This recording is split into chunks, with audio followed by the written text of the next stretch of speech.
Hello दोस्तों, शोर news में आपका स्वागत है। प्लीज़ मेरे चैनल को ज़्यादा से ज़्यादा लाइक, शेयर और सब्सक्राइब करना ना भूलें। जय हिंद। वज़ीर आज़म ये कह रहे हैं कि बैनुल अक़वामी तौर पर अमेरिका, यूरोप, इंडिया सब उनको निकालना चाहता है। IMF इंटरनेशनल मॉनेटरी फंड जो अमेरिका के ज़ेर असर है, पाकिस्तान से गुफ्तगू का उनका जो मामला था उसको उन्होंने टॉक्स को मुकम्मल तौर पे सस्पेंड कर दिया है। 1 बिलियन जो मार्च में मिलना था वो नहीं मिलेगा, एक और $1 बिलियन जो जून में मिलना था वो नहीं मिलेगा। मुकम्मल तौर पे IMF ने पाकिस्तान के साथ गुफ्तगू करने से मना कर दिया, इनकार कर दिया कि अगर मैं कहूँ एब्सोल्युटली नॉट, और अगर यूरोपियन यूनियन से कहूँ कि क्यों तुमने इंडिया के साथ ऐसा उनको ऐसी बात क्यों नहीं की, तो फिर इसका मतलब ये है कि पाकिस्तान के ख़िलाफ़ जो है वो एक्शन और कार्रवाई होगी। तो आपको ये मैं बता रहा हूँ कि इंडिया के IMF ने पाकिस्तान के साथ जो गुफ्तगू है, जो हमारा उनका लोन प्रोग्राम है, उस पर टॉक सस्पेंड कर दिए हैं। बिल्कुल पाकिस्तान को नो कर दिया, पाकिस्तान को फारिग कर दिया IMF ने। और जाहिर है अमेरिका इसके पीछे है, और वज़ीर आज़म इस वक्त पाकिस्तान के इमरान खान है, क्योंकि उन्होंने पेट्रोल की कीमत 10 रुपए कम की। IMF ये नहीं मानता, IMF ये नहीं चाहता, वो कहता है मारो, टीके लगाओ इनको महंगाई के, अदरवाइज हम आपके साथ नहीं होंगे। तो एक और मीडिया टोटली ब्लैकआउट। हिलाली साहब, ये IMF ने टॉक सस्पेंड कर दी हैं और बिल्कुल पाकिस्तान को यानी अब अमेरिका की तरफ से जो हमें वज़ीर आज़म साहब के स्टैंस के बाद जो होना था, अब वो अनफोल्ड होना शुरू हो गया है।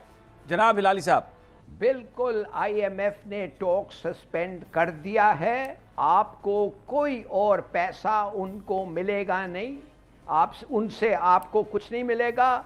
1 बिलियन जो मार्च में मिलना था वो नहीं मिलेगा, एक और $1 बिलियन जो जून में मिलना था वो नहीं मिलेगा।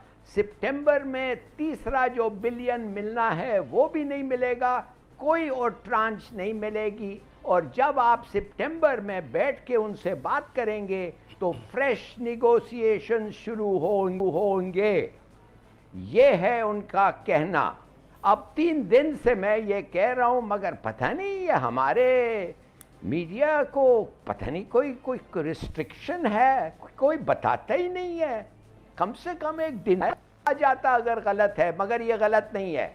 अब 3 बिलियन जो आपको नहीं मिलेगा, याद रखें कि 3 बिलियन जो सऊदियों ने आपको दिया था समी साहब, उस शर्त पे दिया था कि वो 3 बिलियन IMF प्रोग्राम के तहत होगा।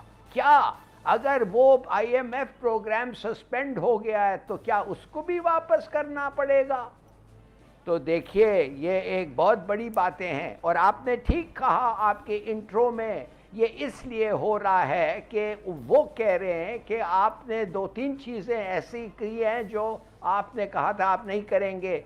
आप एक और एमनेस्टी दिया है साल के तौर पे, नो क्वेश्चंस आस्क्ड, पैसे किधर से आ रहे हैं कंस्ट्रक्शन और पुरानी इंडस्ट्री को शुरू करने का। आपने कहा है कि ले आओ पैसे, हम पूछेंगे नहीं, और उन इंडस्ट्रीज जो सिक यूनिट्स हैं ये वो उनको आगे ले जाओ। आपने ये भी वादा किया था कि 5 से 6 स्लैब्स जो इनकम टैक्स में हैं वो 2 हो जाएंगे, वो भी आपने नहीं किया, although it will simplify collection. तो और पेट्रोलियम, आपने तो वादा किया था बकौल IMF के आप 4 या 5 रुपया फी महीना प्राइस को इंक्रीज करेंगे, मगर आपने जाके 10 रुपया कम कर दिया। तो देखिए, और बिजली भी समेत। तो ये सब बात मामले हैं जिसलिए आपका प्रोग्राम, जैसे आपने दुरुस्त किया था और मेरे इंफॉर्मेशन के तहत, सस्पेंड हो गया है। ठीक हो गया। अच्छा, एक और बात जो है, ये खबरें इस्लामाबाद में ये चल रही हैं कि बड़ा कोई सरप्राइजिंग एक आ सकता है फैसला फॉरेन फंडिंग केस के हवाले से इलेक्शन कमीशन ऑफ पाकिस्तान से। दैट कैन बी एनीथिंग, मैं फिर ये कह रहा हूं कि that can be anything. It can will not only be anything, it will वो उनका ये है, उनका क्या कहते हैं, टारगेट ये है कि प्राइम मिनिस्टर को ڈسکوالیفائی کریں اور کو بھی کہیں ڈسکوالیفائی کریں آن دا گراؤنڈز دیٹ انہوں نے پیسے لیے ہیں مختلف لوگوں سے جو فارنرز ہیں، مختلف کمپنیز سے جو فارن کمپنیز ہیں آن دیٹ گراؤنڈ. مگر یہ بات جو ہے جب میں نے ریفر کیا تھا ہمارے لیگل ٹیم کو، ان کا کہنا یہ ہے کہ یہ الیکشن کمشنر کے پاس یہ اختیار نہیں ہے کہ وہ ڈسکوالیفائی کریں، مگر وہ فائن کر سکتا ہے اور پارٹی کے جو ٹریجری ہے اس کو ضبط کر سکتا ہے اگر ایسی چیز ہو. مگر میرے خیال میں جس قسم کی ایڈورسری ریلیشن شپ ہے سی سی سے اور گورنمنٹ کے درمیان، میرے خیال میں آپ نے بالکل صحیح کیا. کچھ بھی ہو سکتا ہے اور دیکھنا چاہیے کہ لیگلی کیا ڈسکوالیفائی وہ کر سکتے ہیں، اور اگر یہ ہوگا تو 17 تاریخ پہ ہو سکتا ہے. Next hearing foreign funding case Akbar S Babar کا وہ 17 تاریخ کو ہوگا. یلغار ہے ہر طرف سے، اور وزیر اعظم یہ کہہ رہے ہیں کہ بین الاقوامی طور پر امریکہ، یورپ، انڈیا سب ان کو نکالنا چاہتا ہے، اس لیے کہ وہ اس وقت پاکستان کو ایک آزادانہ خارجہ پالیسی دینا چاہتے ہیں، اس لیے کہ انہوں نے امریکہ کی غلامی سے نکلنے کا بندوبست کر لیا ہے، اس لیے کہ انہوں نے عالمی منڈی میں بے شک تیل کی قیمت بڑھ رہی ہے لیکن اپنے لوگوں کو ریلیف دیا ہے. اور یہ جو ساری صورتحال بن رہی ہے اس میں تو ایسا لگ رہا ہے کہ وہ جو ساری سازش ہے وہ پک کے تیار ہو چکی ہے، اور مختلف اطراف سے وزیر اعظم کے خلاف ایڈوانسمنٹس جو ہیں وہ ہو رہی ہیں. آپ کیا کہیں گے سلمان عابد، اس کا کیا نتیجہ نکلے گا؟ How the people of Pakistan will react? کہ جو پاکستان اس وقت سٹانس لے کے بیٹھا ہوا ہے فورن پالیسی میں اور بالخصوص ریجنل پالیٹکس کے کانٹیکس میں، اب اس کی کوئی پرائس تو ہے جو پاکستان کو پے کرنی ہے.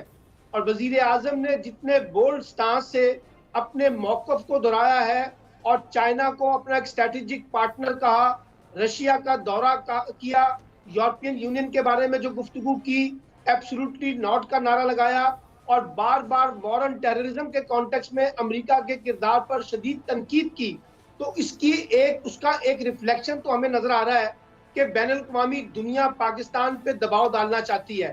اب اس کے دباؤ ڈالنے کے کئی طریقے ہیں، ایف اے ٹی ایف بھی اس کے دباؤ ڈالنے کا طریقہ ہے، آپ کی آئی ایم ایف کی جو کنڈیشنز ہیں وہ بھی دباؤ ڈالنے کی کوششیں ہیں، اور اسی طریقے سے سفارتی اور ڈپلومیٹک کانٹیکس میں آپ پہ پریشر بلڈ کیا جائے اور پاکستان کو مجبور کیا جائے کہ پاکستان جو اپنی فارن پالیسی میں ریوزٹنگ کر رہا ہے وہ نہ کی جائے.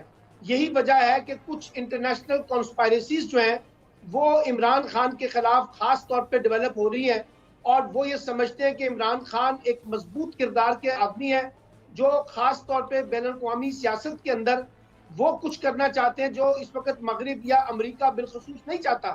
تو پھر ایک پریشر جو ہے وہ اپوزیشن جماعتوں کے غبارے میں جو ہوا بھری گئی ہے اس میں ایک فیکٹر بین الاقوامی سیاست کا بھی ہے. نہیں سلمان عابد صاحب، یہ تو ہم میرا سوال بالکل آپ ٹھیک کہہ رہے ہیں، ہم یہ بات میں یہ کہہ رہا ہوں کہ ریئیکشن کیا ہوگا؟